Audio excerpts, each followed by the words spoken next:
బాగున్నారా? నేనండి మీ తస్లీమా అని. ఏంటి అక్క ఇప్పుడు తీస్తున్నా, ఎక్కడికి వెళ్తున్నా అక్క అనుకుంటున్నారా?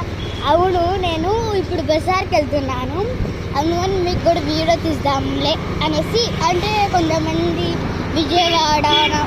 విజయవాడ, హైదరాబాద్, చెన్నై వాళ్ళు ఉంటారు కదా, అందుకని నస్రాపేటకి చూపిస్తామని ఇవాళ వీడియో తీస్తున్నాను. ఇదన్నమాట నస్రాపేట. పైన బ్రిడ్జ్ పైన వెళ్తున్నాం మేము.